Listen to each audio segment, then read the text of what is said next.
नमस्कार, मैं नीरज कौशिक और हिंदी विषय की ऑनलाइन शिक्षा में आप सबका स्वागत है। आज हम पढ़ेंगे कक्षा 11 की हिंदी की अंतरा पाठ्य पुस्तक का पाठ 13 जो है पद्माकर के पद। तो चलिए शुरुआत करते हैं। पद्माकर के पद में 3 पद हैं कुल मिलाकर। तो पहला जो पद है, पहले इसका प्रसंग समझ लेते हैं। प्रस्तुत पद पाठ्यपुस्तक अंतरा भाग 1 में संकलित पद्माकर कवि के पदों से लिया गया है। कवि ने इसमें प्रकृति के सौंदर्य का वर्णन किया है। कवि ने इसमें बताया है प्रकृति का संबंध विभिन्न ऋतुओं से है। बसंत ऋतुओं का राजा है।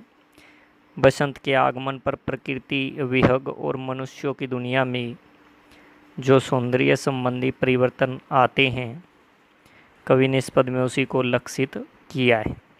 किस तरह इस रीति द्वारा राग रंग एक साथ तन मन और वन हो जाते हैं, उसका मनोहारी चित्रण इसमें किया है। तो चलिए शुरुआत करते हैं, इसकी व्याख्या समझते हैं। ओरे भांति कुंजन में गुंजरत भीर भौर, ओरे डोर झोरन पै बौरन क्याई हवे गई।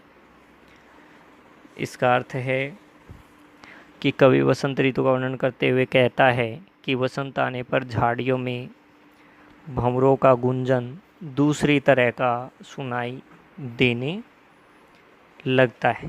ऐसा लगता है कि वे झोरन पर बावले हो गए हैं। कहीं पद्माकर सु ओरे भांति गलियानी छलिया छबीले छैल और छवि छुए गए। इसका अर्थ है पद्माकर कवि कहता है कि गलियों में छलने वाले युवकों की सुंदरता और ही तरह की हो गई। अगली पंक्ति है, ओरे भांति बिहग समाज में आवाज होती, ऐसे ऋतुराज के न आज दिन दुए गई। इन पंक्तियों का जो अर्थ है वो है कि पक्षियों के समाज में आवाज़ें भी दूसरी तरह की आती। क्यों आती हैं? वसंत ऋतु के कारण कवि को ऐसा प्रतीत होता है। वह कवि कहता है कि ऐसे वसंत को आए अभी 2 दिन ही हुए हैं। आगे पंक्तियां हैं, ओरे रस ओरे रीति ओरे राग ओरे रंग औरे तन औरे मन औरे बन हुए गए।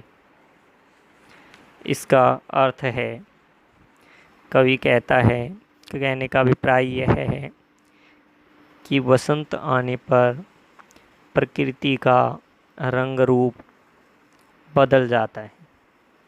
इसके आने से रस रीति राग रंग तन मन और वन दूसरे ही तरह के हो गए हैं।